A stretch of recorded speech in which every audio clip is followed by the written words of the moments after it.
everybody here. Welcome to the Blur Library. We have the amazing Montrez here, author, editor.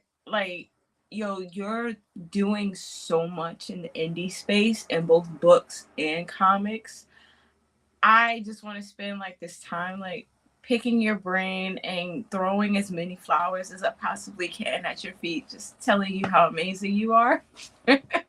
You're doing the things in my wildest dreams. I'm like, this is it. I would love that. Sitting in both the book and comic book spaces. So I guess let's start with the first question. Everybody asked their own version of this, but really what was your canon event that made you go, I want to write a book? I'm going to write this book. So I probably sound like the cliche and that I've always loved reading. And I guess I was destined to be an author from the time I was little. My parents used to say it was a chore to read to me because from fairy tales to those little picture books, I always asked so many questions. Why does Little Red Riding Hood have to have a red hood? Why can't she have a purple one? Why would her parents send her out into the woods alone to go see her grandma anyway? So I always had questions. That's a valid story. I always had questions, and they said it used to be such a chore to read to me, but I'm so grateful that they did because it just fueled a love for storytelling. Me and my dad actually, the first story that I ever wrote was with my dad. We used to write little stories on my Etch-a-Sketch and do things like that. So before I could even write, I was telling stories through pictures and telling them out loud with my dad. We used to story tell during really bad thunderstorms. We'd just sit and kind of pray that the storm would pass, that it wouldn't turn into something else. And we'd sit and tell stories. So storytelling has always been a part of my life. And then I used to have journals full of unfinished stories, all through high school. And then finally, I think after I had my own children, I realized that I wanted to be somebody who could encourage them to follow their dreams. And I wouldn't be able to do that with a whole bunch of unfinished journals. And so I finally finished the story in, I'm going to say around 2012, 2013-ish. And after I finished it, I wanted to throw it in the trash because I didn't think it was good enough. And thanks to my mom, my family members, it's not in the trash. I did query a little bit to try to get it traditionally published until I started researching self-publishing, and I decided that would be a better route for me because I love the whole process. And finally got the nerve to self-publish, of course, in the height of a pandemic, because it's all or nothing at that point, right? And the rest is history. 2020, I self-published my first novel, Errant. And it's been a whirlwind of an adventure since then. Yeah, you've been busy since the pandemic in the best of ways. Oh man. So going back, I love the fact that storytelling has been a part of your whole life. Those stories, thunderstorms, that's amazing. That is an amazing canon event to have and always go back to. Okay, so I wanted to talk about indie because it seems like you are doing really well in the indie space, in everything that you're doing. Why specifically do you like that? And what do you like specifically about that whole process? So first of all, I want to put a disclaimer. I don't think there's anything wrong with either route. I think they have benefits of their own. I guess I want to compare it kind of to building a house, because really that's what publishing is. You're finding a home for your story. And you want to make the best possible home. And for me, or when you look at home building, right, you either find a house or a structure that's already in place, or you build your own from scratch, right?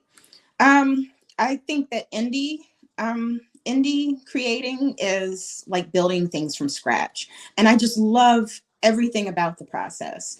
And I want to say that being an indie author, yes, you are responsible for all the unique intricacies of it, but delegating is your friend, right? You may have a vision for a home, but you don't build it by yourself, right? You get people that know how to do the different parts of building.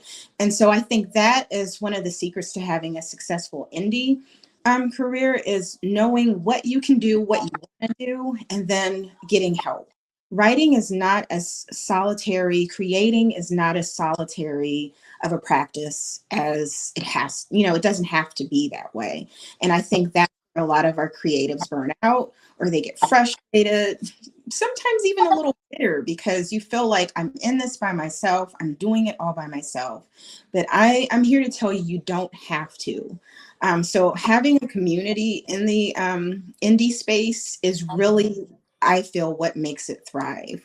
We all take care of one another, we lift one another up, we encourage one another, and we help each other where we can.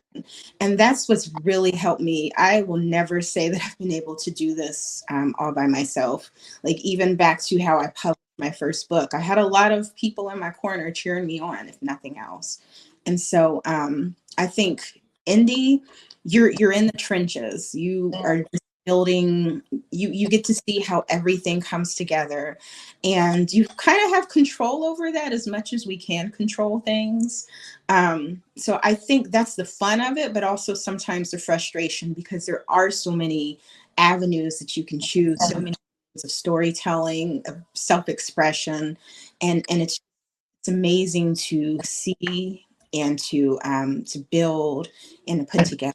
I think that's the beauty of instead of using a structured form that's already in place, you get to make it wacky, as unique as you want to. No, that's very true. I found that in indie spaces, one, you see a lot more representation, but like you said, the depth and breadth of that representation is just it's astronomical. It is amazing seeing it in the space. So I love seeing that. Going into the community, like I don't even have this question on, but the fact that you brought that up, seeing how all of the people that I'm watching in the indie space are all connected to each other. So like you are connected to, and I forgive me if I say her name wrong, but you also did the anthology that came out earlier this year with her, Kay. McIntyre. Right. Okay, so you connected to her. You're also on Concrete Comics as an editor. We'll talk about that later. But you're connected to Moon, who's there, and then she is with, Aurora Podcast, and like just seeing all of you, Midnight Comics, just seeing how you all are like y'all are helping each other and uplifting each other in such amazing ways. Like I'm just like sitting in the background watching, like y'all are amazing. Y'all are beautiful together. This is wonderful. So yeah, that's just me. Fangirling about y'all's community. I love it so much. So I know you have Errant out. You also have Knockout. And I believe they're in the same trilogy, correct? Right. So they're in the same world. So if you like super powered urban fantasy, those two are where it's at for me right now. Definitely. But you also are currently working on the Saber Tales, which is Labyrinth Park. Am I getting that correct? You Yes. are right. Yes. So go ahead. I'm sorry. No, so let's talk a little bit about that because when I saw like the blurb about it, I know it's YA, but it's a portal fantasy, which I don't think I've read or seen about in a while, but to have like that fairy tale element to it, if you want to talk more about it. Oh my gosh. So I love all my stories. And I'm finding, that your dream kind of grows with you. So I've been writing for a while, but as I learn more about myself and kind of what makes me tick, it's kind of helped to expand what I want to do with my writing. And so when I first started, like superheroes has always been an inspiration. So you're going to see that in what I call my elect universe, which is the current books that are out now, plus some others that are coming. So if you love superpowered urban fantasy, those are your books there. The Sela Tales or Selah Tales, it is, a lot of people pronounce it, it's kind of like tomato, tomato. But it's really special to me because as growing up as a blurred, I love portal fantasy. So things like Alice in Wonderland and Wizard of Oz. You know, you see all these stories where these girls are able to stumble across these magical worlds and have these amazing heroic adventures. And Studio Ghibli, I'm huge on that. You know, the whimsical kind of magical element of those worlds. But of course, you know, you don't see one with a brown girl doing that. You don't see one with a girl with braids or glasses doing that. And so I really wanted to fill that void with that. And when I came up with this world, it actually started as a collection of bedtime tales. Or bedtime stories that I wanted to kind of write for my sons. It was around the time, you know, I was seeing this void with like the portal fantasies, like all the classic stories and things like that. Then with our history in America, our Black history in America, this was around the time that, you know, more of our actual history started surfacing. All the things that we've invented, all the things that, all the triumphs and the challenges that we've overcome that we don't learn in school because, you know, Black History Month is usually, okay, pick a person to do a report on. At least it was back when we were learning. And it was, you know, you learned about the Civil War, you learned about slavery. All the movies you see are about slavery or civil, you know, rights, the Civil War. And so I got really tired of seeing that, you know, and again, my sons were kind of an inspiration. Like, what stories do I want to leave for them? You know, because I could read, you know, these fairy tales about Peter Pan and everything all day, but we've been hearing these stories forever. We need something new. And so the Sela Tales is a mixture. It's influenced by Black history. And I wanted to tell parts of Black history or to highlight parts of Black history that you don't hear a lot and characters that you don't hear a lot. But I wanted to give it like a voice and a spin similar to the feel that you get when you're sitting at your grandparents' house and they tell you stories back in the day. So the Sela Tale is a family saga. And though the beginning books are YA, there are books, I wanted to have something for everybody in the family. So I am still working on the bedtime collection, the stories for that. And I do want to have illustrations to kind of show the framework of where all these stories were birthed from. The YA will be a duology, Labyrinth Park. That's the first story that kind of fleshed out into a full novel. So that's coming. The first book will be coming next year, hopefully, fingers crossed. But I like to say it's my my diamond. For all my Bridgerton fans, you'll get it. That's my diamond. Yeah. So I plan on making it really pretty, and my goal is to have it on as many shelves as possible to make it a modern classic, because that's really what I want these stories to feel like, where the whole family can enjoy. You have your swoon-worthy romance, you have these timeless tales, but with an, you know, a Black American touch to it. You know, we have a lot of tales about like Orisha mythology and things like that, but you know, I love it, but I would love to see more from just the Black everyday experience. And so this is for all. This is for all my my Black girls, my brown girls who love Studio Ghibli, who love Sailor Moon, who love all those magical, whimsical fairy tale things, but just didn't see yourself in it. This is for you. This is for our families, and I hope you enjoy. Yes. I cannot wait for that. Like when you have it, please, please. I'll do whatever. Like that is amazing. Because you're right in that we do have so much that is inspired by like Western African mythologies, and there's nothing wrong with it, but like we do have magic here. We have created something here. and it would be nice to see that reflected. Like, we don't always, while it is amazing to look back and see where we have come from, Right. it would be nice to like see what we have now and use that as a foundation. That is amazing. Oh my goodness. Like when you first said, when I first saw that it was a family saga, I immediately thought of Mildred D. Taylor and like the Logan family, how you grow up with them. So like the beginning, very childlike books, but by the time you get to the last book, they're all adults and you're dealing with all the adult stuff that they go through and all of that. And I'm not saying it's exactly like that, but I was like, a fantasy version of that would be absolutely amazing. Yeah, I would love to. So there's a lot I want to do, but I definitely I would love, I like the perfect vision I have for this is where everyone in the family is like, hey, let's pull open a book.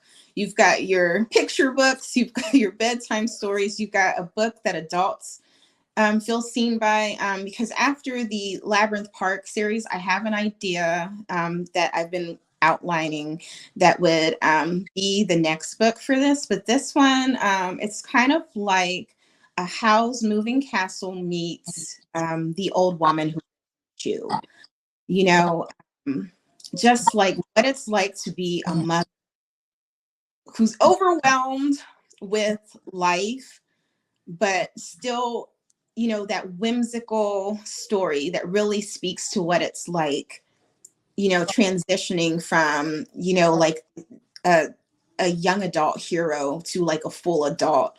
And the thing, what does that adventure realistically look like when you're not like bright-eyed, hopeful young person and life has hit you with a 1, 2, 3 punch knockout?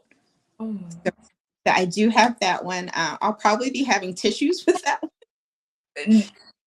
A lot of these stories, I do want it to feel like an emotional roller coaster that ends in a happily ever after. So you'll probably yell at the characters, you may cry, you may cheer for them, you may want to choke them, even though they're fictional.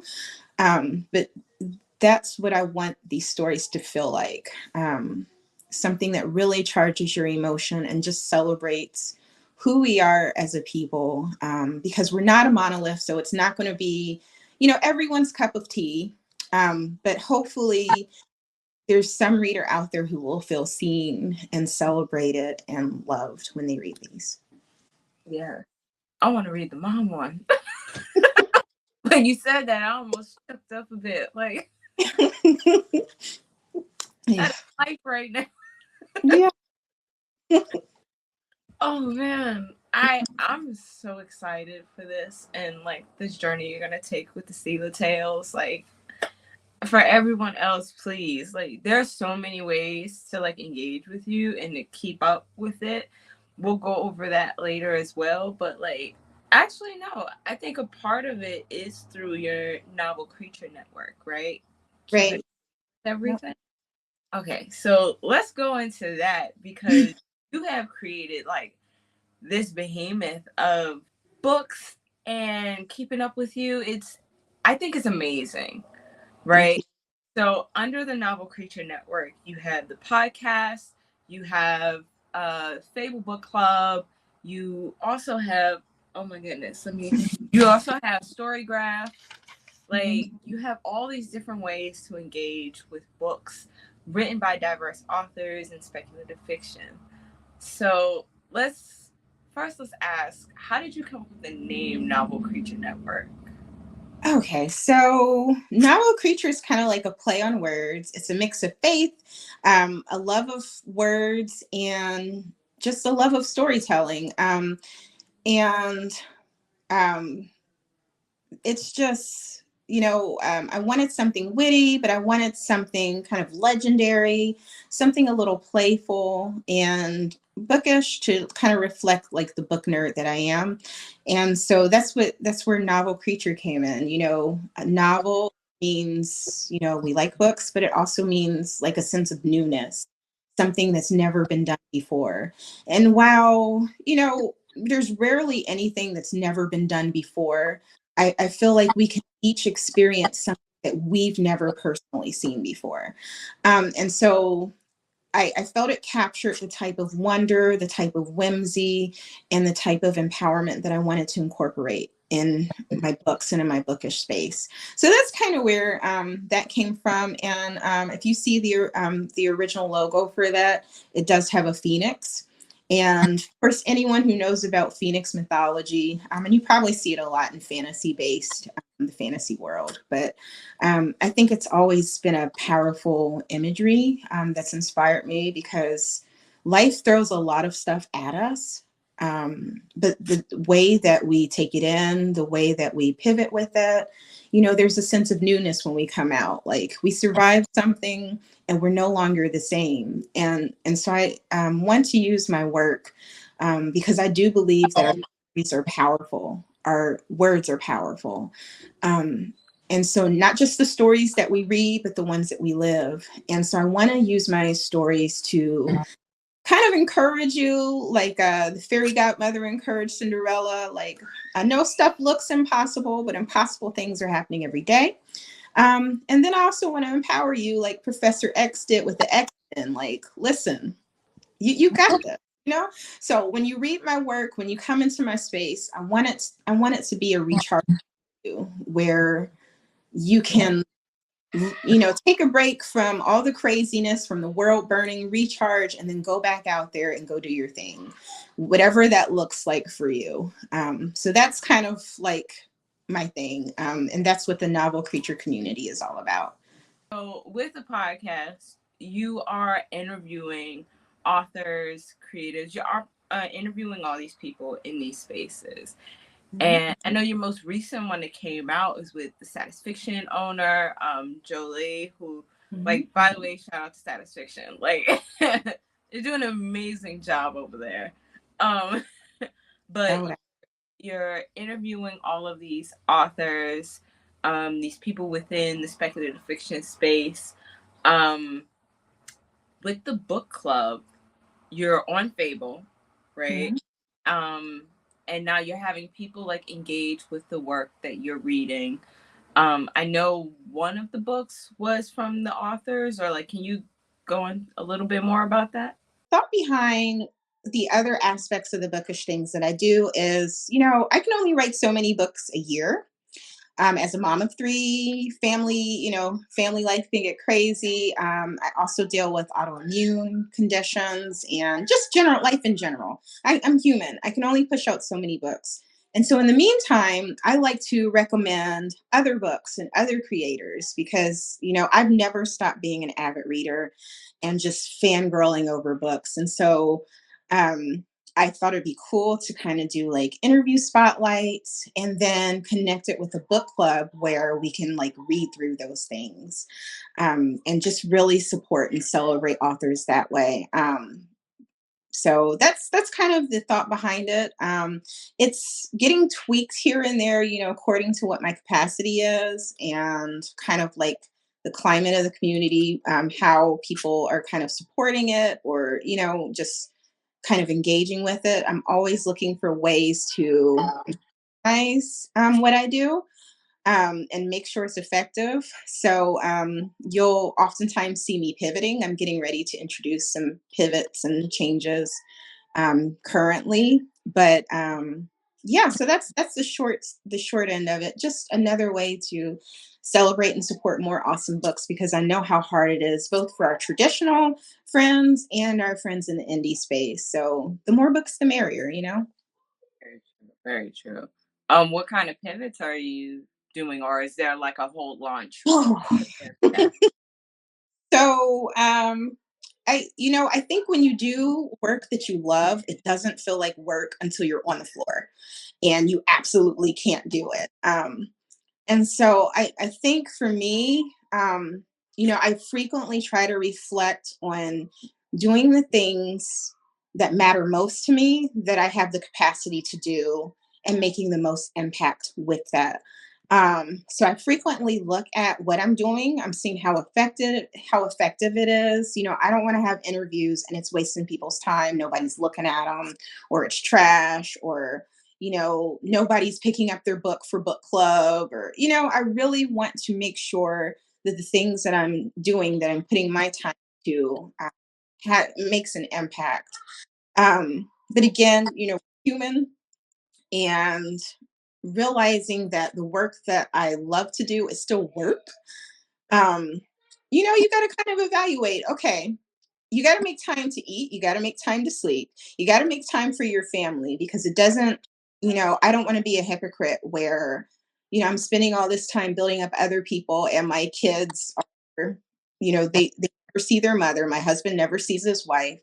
My parents and everybody else, who loves me, I'm blessed to have like a really close knit family. So I want to make time for them and for myself. I want to be around for a long time, not a little time where it's like, oh yeah, Montrez was great. What happened to her?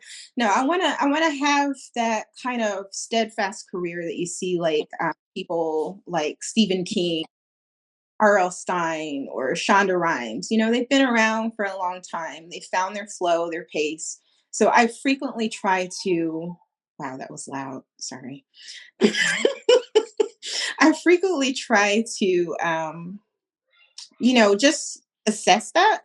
And so, what I found, and this might get a little bit into some of the questions that you're going to ask later, but what I found is like, really looking at the things I'm doing, like, okay, yes, you're writing books, but you're not just writing books. So, it's okay if you only get like 1 or 2 books out a year. It's okay. I had to tell myself that, yes, I would love to publish 5 and 6 books a year, but for me, I can't physically do that and give you the quality books and still uphold all the other areas. And so I really had to look at what I was doing, like, okay, what do you want to do? What can you do? And what should you do? Because there's a lot that you want to do in the creative space, but what should you really be focusing on? So probably a little bit less books. I'm not rushing myself. I'm going to take my time and really give people the stories that they want. So, 2025, I plan on finishing the Errant trilogy and introducing you to Sela Tells, which you already have a kind of like a brief introduction. If you pick up the Once Upon a Realm trilogy or the Once Upon a Realm anthology, there is, you know, you get introduced to the family with an adventure there, which is also branched off into something too. so, yeah, I actually did a bonus story that's connected to the anthology in an upcoming book box. So, if you really like that tell in there, you get some of that there. But anyway, that's not what you asked. So, but yeah, so that's part of the pivot, is just realizing what you're already doing and figuring out what you want to focus on. So, just kind of like slowing down with the writing and then cutting away those other pieces of things that I don't have the capacity for.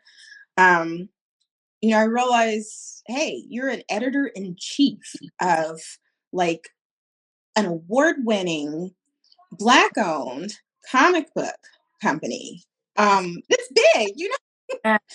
I'm still pinching myself with that, because I started out as a fan, and it's funny how you talk about how the community connects, because the way that I found Concrete Comics was through Moon the Storyteller.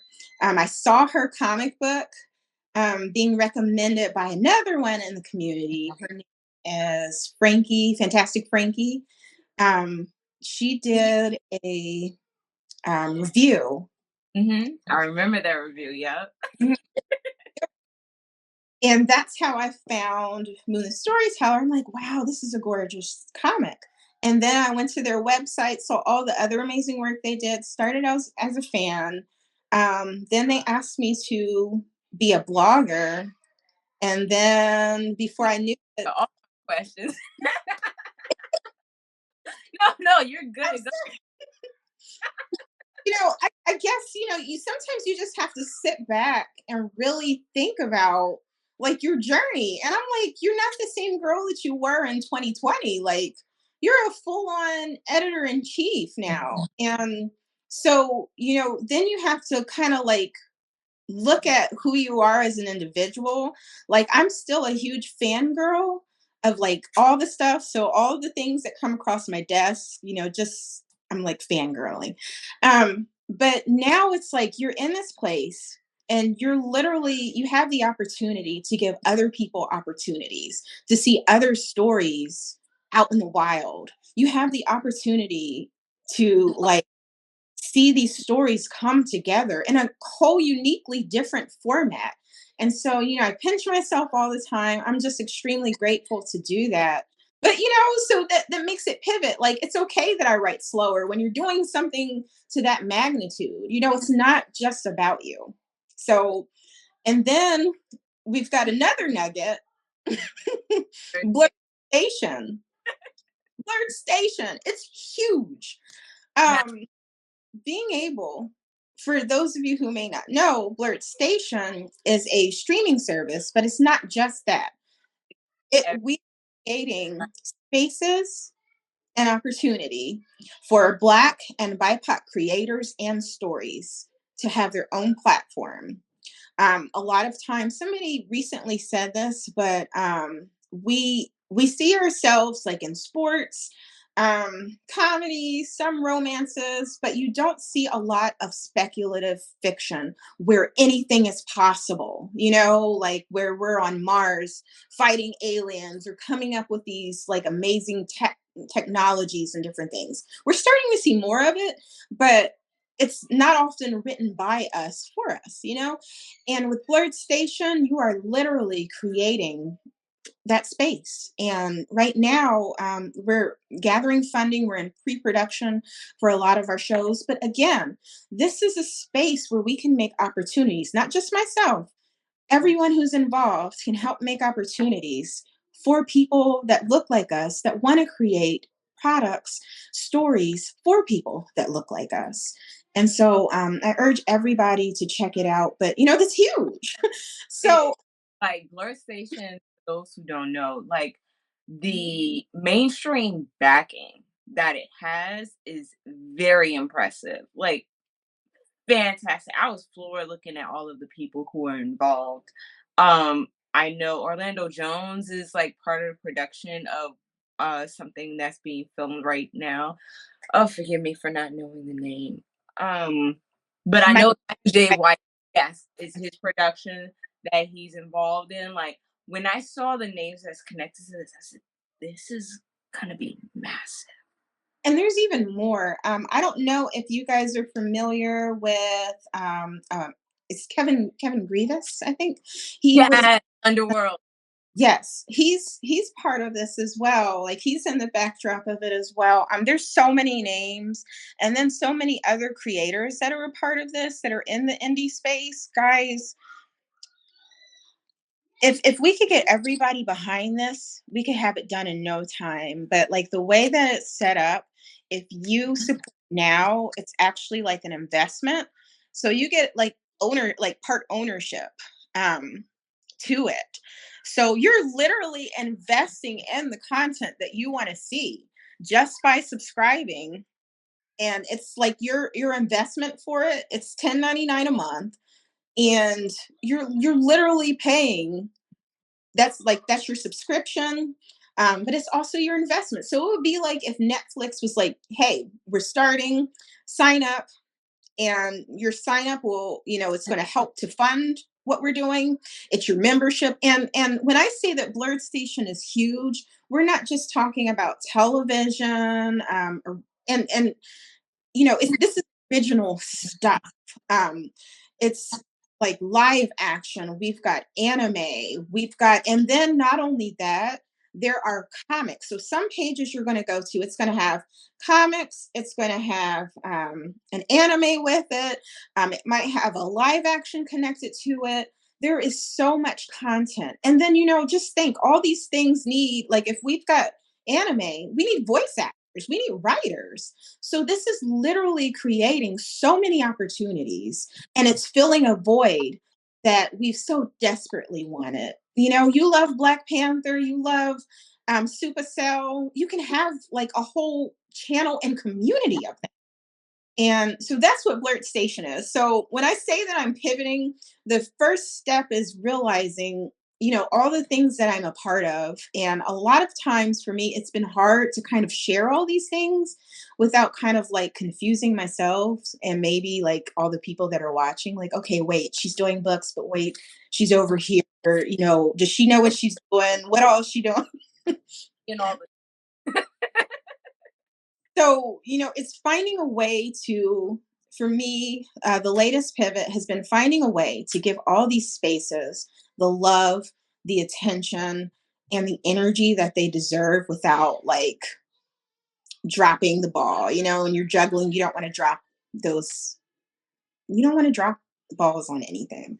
So, the latest pivot has just been me kind of like cutting out the unnecessary things. And I say that not to say that those things are not important, but again, maximizing my time, my energy to where I feel it can best make a difference. And these three areas are huge for me.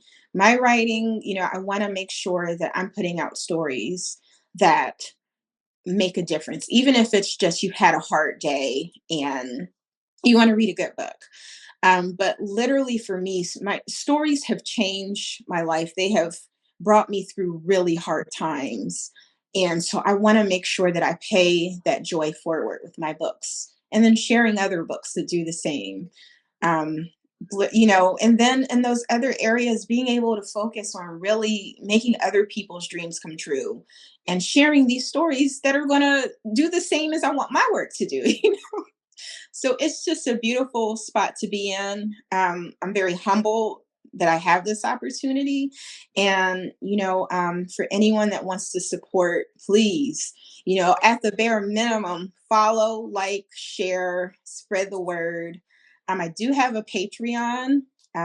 You can follow that. All the funds literally go back into what I'm doing here.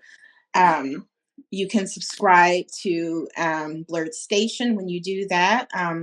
I do, you can sign up under Montrez. I get a percentage of that. It literally goes back into funding the stuff that I'm doing. When you buy my books, it literally goes into me buying other people's books so I can share them with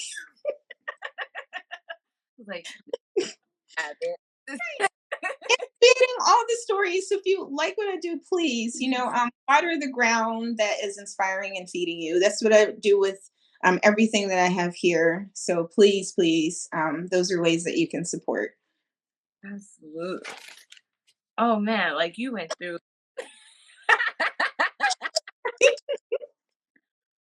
No, like you are doing fantastic stuff.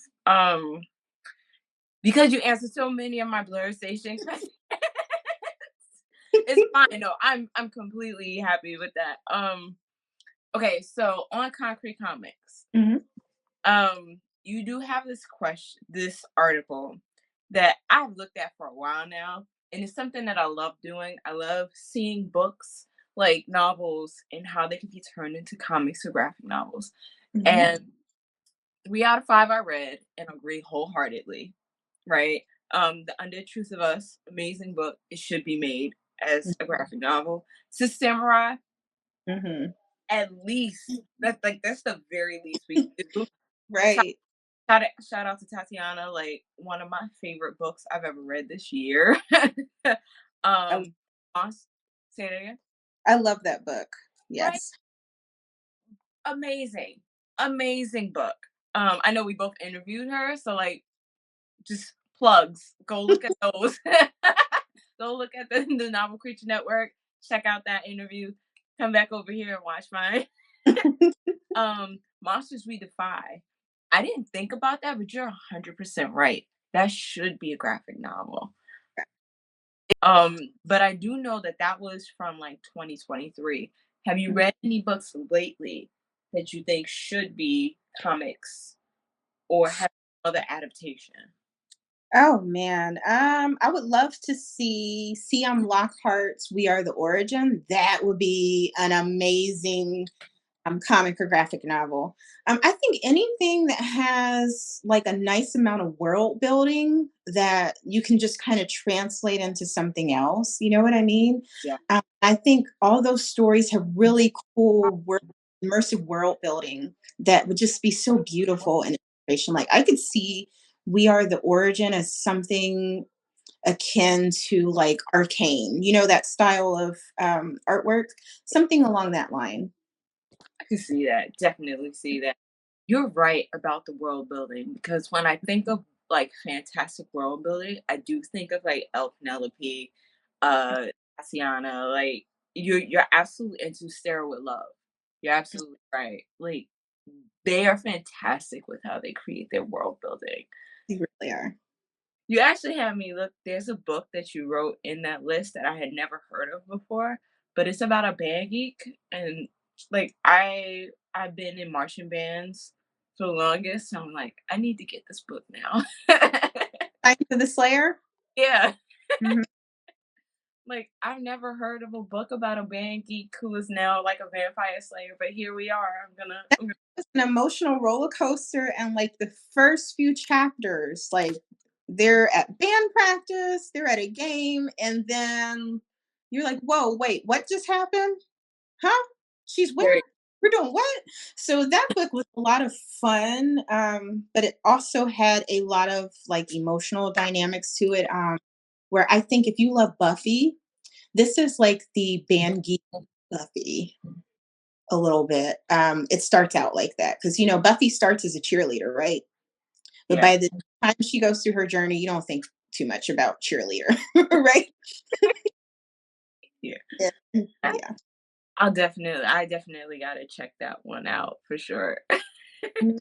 Going back to you being the editor chief of Concrete Mhm. and you wanting to put more time, how has that shift been? Like, how has it been going from editing novels and stuff to now, like, we're like in the comic space in a very well known, like, amazing comic imprint?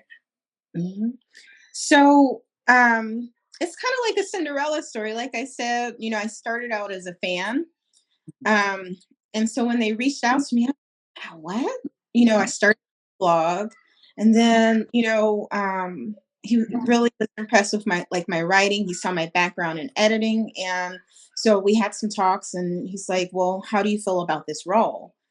Um, I don't take that role lightly. And again, when I really sat back and thought, like, you're literally in a space to help make people's dreams come true from like conception to on the show. And not that editing what I was previously doing as a freelance editor wasn't big. Um, I treat every story as like my own book baby. But and I tried really I think that's the biggest pivot I'm making now is realizing that I can't do that and effectively do my work um, everywhere else. Because when you do developmental editing and you do proofreading and the types of edits that I do, takes a big chunk of your time. Depending on how many projects I take, I can't even write. I'm literally devoting my time to making sure stories are telling, you know what I mean? You're polishing and sharing these stories, making sure, you're kind of like the last line of safety for creatives and writers. So I take that very seriously. And what I noticed was, I started having a hard time meeting deadlines. And I was really stressed with that. And then I had to realize, there are other editors out there. There's more than just you, baby. You're not the only one. As much as you love superheroes, you're not Wonder Woman. You're Montrez, and Montrez is human. And even if you go the superhero route, superheroes need help sometime too.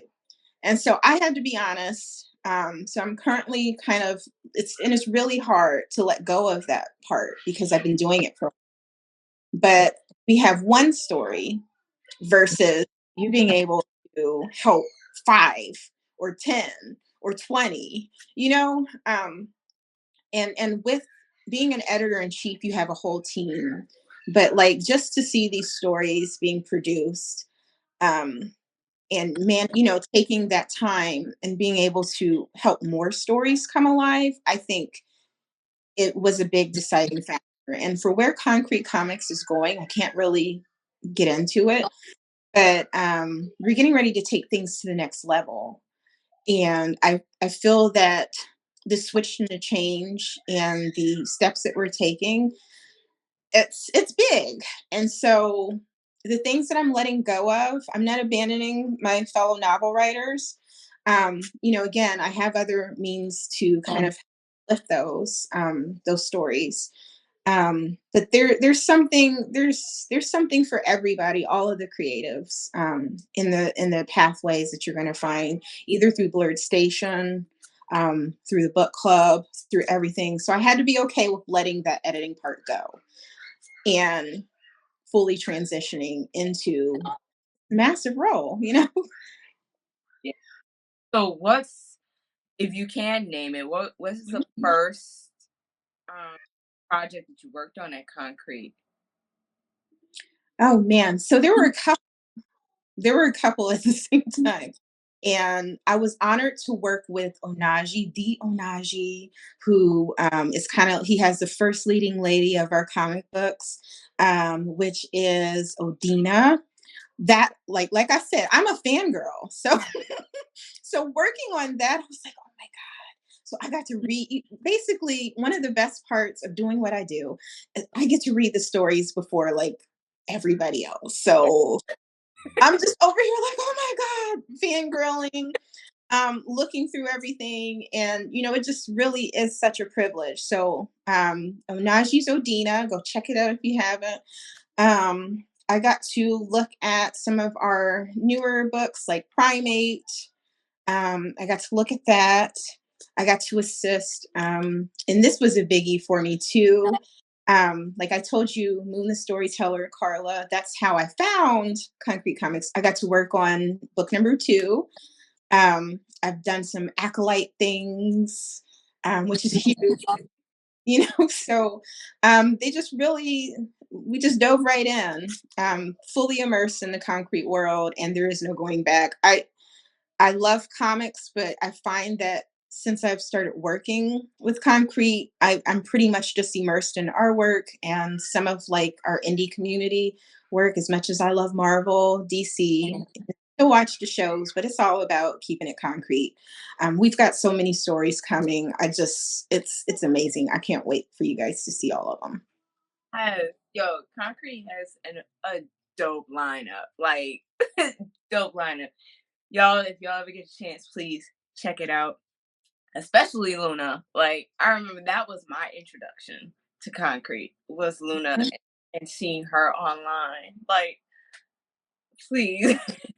Wait till you see what's coming. I think Onaji, he's got a Kandaki coming out. Um, our founder, CEO, he is a phenomenal creator as well. If you haven't checked out Zuriel, check out Zuriel. She's like Jessica Jones ish, but add like supernatural because you've got like demons and different things. Mhm. That first issue, okay, that was another one of my first books that I read, and there was a page in there that literally took my breath away. Beautiful illustration, amazing story. That's one of my recommendations as well. Primate is amazing. Deja Vu is for if you like the Arrowverse when it was good. Like the When it was good. I'm sorry. When um, good. People need to that whole show sucked after yes, yes. So Deja Vu, Watchmen. There's just so many good lineups. Just there's yeah, check us out. Hey, yes. Okay, I'm gonna check that out because I love the first like two seasons Mhm. Arrow. And then I just had to like back away slowly. Definitely check out Deja Vu because to me that gives like the Arrow Flash, and those type of vibes. Yes. Just I love the representation of like Black family being successful together. They've got this huge company that they're leading, and the action and the storytelling is phenomenal. Of course, we've got Absolver if you're into like the dark, gritty stuff. But there's something for everybody. And when I tell you we've got more coming, you don't want to miss it. So please follow us, check our books out. Yes. All right, I'm not gonna hold you too long. So I think I only have I have 3 questions. That's all I got so far. All right. So we talked about being parents and being blurred parents. And it's not every day I get to interview blurred parents. So my question is, I know how my love of comics and cartoons and stuff have influenced like my kids. Like, how has it influenced yours? Oh, that's a really good question. I actually thought about doing like a little mini kind of like not a memoirish thing, but like a just like a you know how you have mini strips like in the funnies. Yeah. I thought about starting a series about that because the way that my kids are just kind of ingrained in everything. I love inviting them into the process. So from my stories to the ones that, I work with the comic books, like a lot of times they'll peek over my shoulders and look. And, some of the books I got to be careful because like Absolver is not for Yeah. kids. But, I love that they get excited in what I do. My oldest is a huge Acolyte fan, and so that's really cool. I get cool mom points for that. Recently, I showed them some old anime, so now they're also into Inuyasha, which I didn't realize there was so much cursing in it until they're like, they're saying curse words, mommy. Did you know? But now they know more about like Inuyasha and certain shows that I watched growing up. They know more than I do. Like they're like, "Hey, do you remember in episode 57 when he did this with the Tetsaiga?" And I'm like, "Wait, what?" Yeah, right. Don't give me numbers to remember. Right. So I love that's part of I just love being able to share those things with them, but letting them kind of find their own things that they love and enjoy at the same time. But I thought about starting a little like a mini strip called Raising Blurds because the things that they say and think, I'm like, wow, Yeah. this this is hilarious but so true. No, for sure. It's different raising little blurs. It's absolutely different.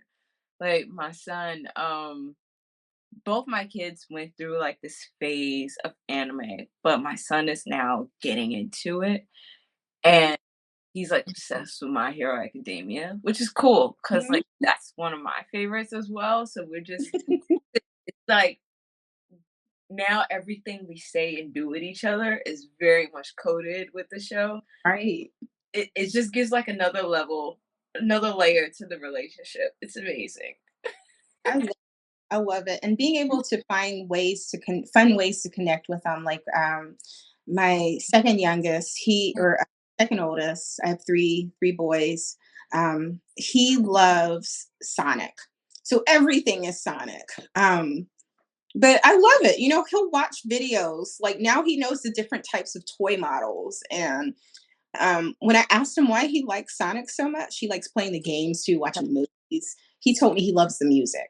I'm like, that's the reason you love Sonic?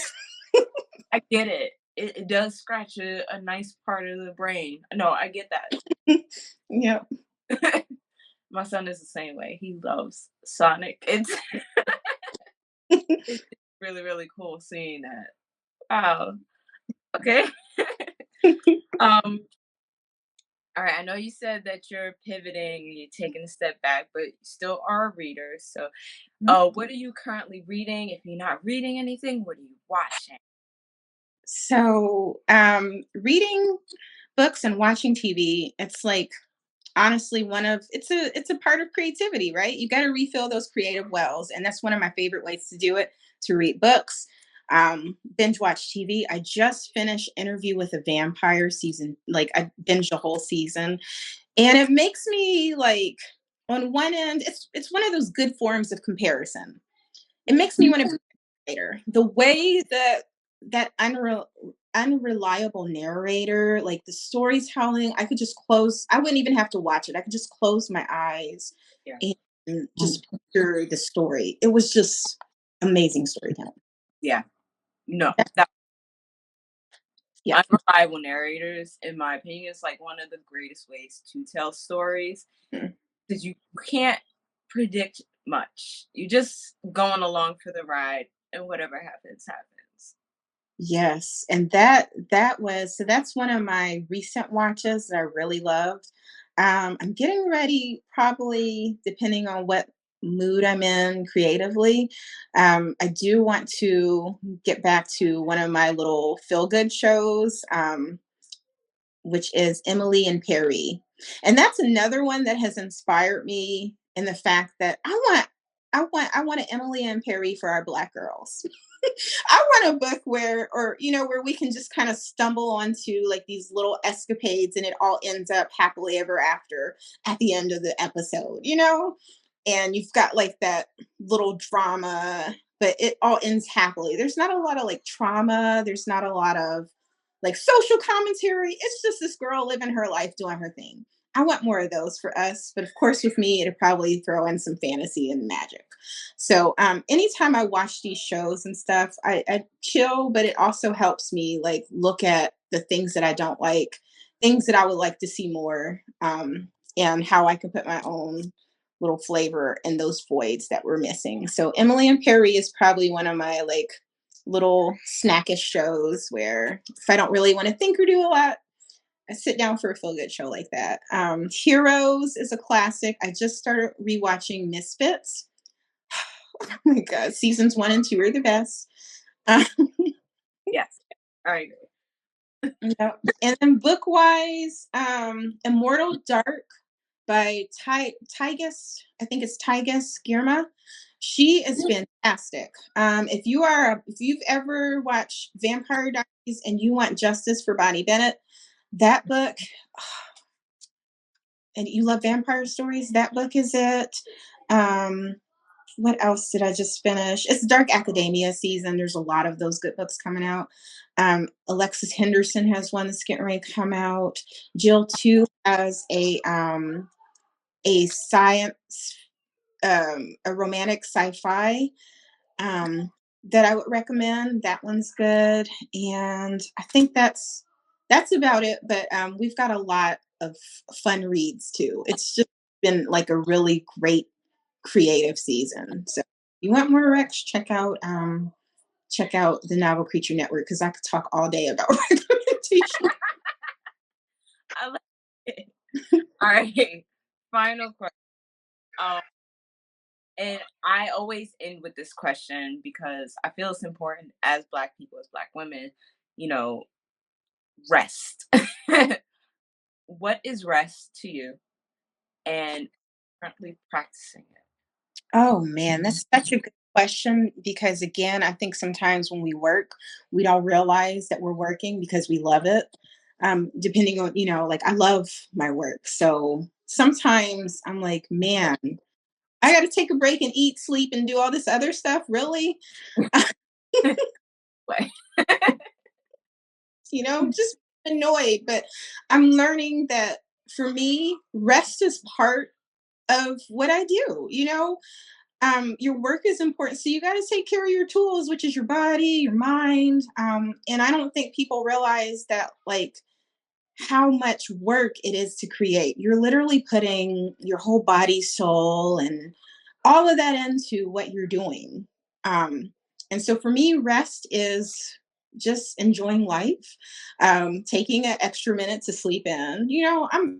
I like to say that I'm low maintenance. I that's my goal. Like I don't need to go to a spa or whatever. Just let me watch a little bit of TV, drink my coffee, kids go see your Grammy, go see your grandparents, and give me some silence for a little bit. I'm a huge introvert. So silence is golden. It's Right. luxury. People don't get that. Like, whenever I go to family, I'm like, yo, I love y'all, but like, I talk to y'all for a while after this. Silence is golden, and just those simple pleasures in life are really my forms of rest. As a mom, naps are just that's luxury to me. How do you nap? I've never been able to master that. I'm so afraid. I a I'm not a big sleeper. Like I'm a night owl who's forced to wake up, you Mm. know, in the early morning hours, and then when I'm up, I'm up. So I am learning the beauty. Naps are very beautiful because I'm going I'm gonna be doing my thing. So we do have naps. Um, my husband, he'll take the kids to the park. I'll take naps, or if everybody's tripping, we take a family. I don't care if you go to sleep, but you're gonna lay down because you sound tired. So we do have times where we family nap. I love that. I love that. I wish my kids were young enough to do that now. Hey, listen, I have a 8, soon to be 9-year-old, and a 7-year-old. They don't they think they're too old for naps. So I'm like, okay, well, we're gonna do quiet time. We have a couch. Everybody get on a recliner. It's quiet time. You're not taking a nap. You're gonna have some quiet time. That's usually when everybody's like emotions are frenzied and everybody sounds tired anyway. You're a mom. You know. No, So I I'm trying mean, to teach them, like, it's okay. It's okay to take a little pause, a break, and some quiet time. And even if you don't, mommy's going to get mine. So I call it my mommy meter, yeah. because as an introvert, again, as somebody who has like autoimmune, I've got limited spoons. So you're going to help me not empty those. We're going to keep them charged so I can have all the fun and do all the stuff you need. So Yes, I love simple, that. simple pleasures for me. Opening a book, quiet. Yeah. I love that. I love that for you, and I love that the family understands. Or like, y'all got systems for it. We're trying. Like I said, I pivot. If it's not working, we'll find something else. That part, yes, very much so.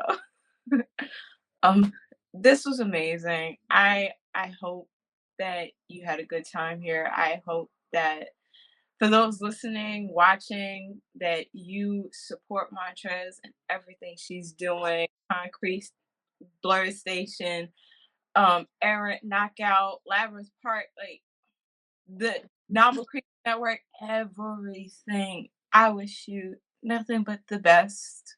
Thank, I looking forward to everything you're doing, especially Labyrinth Park and the Mom book. thank you. So, we've already listed like where everybody can find you, but I'm also gonna put it in the description below. Um, and yes, do you have anything you want to say or to sign off? I just want to say thank you for having me on, because you gave me my flowers, but like the things that you're doing are really amazing. Just the space that you're creating here, and just all the work and the things that you're uplifting and all the things that you're doing. Thank you.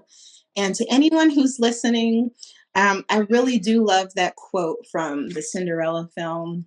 Impossible things are happening every day. I never thought that I'd be where I'm at. I'm just an average girl who has an opportunity to do some amazing things, and it's no different for you. So I'm looking forward to hearing all the stories and all the things that our viewers are doing, and you as well. Thank you. When you said it the first time, it took all of me not to say. I do that a lot, where Yeah.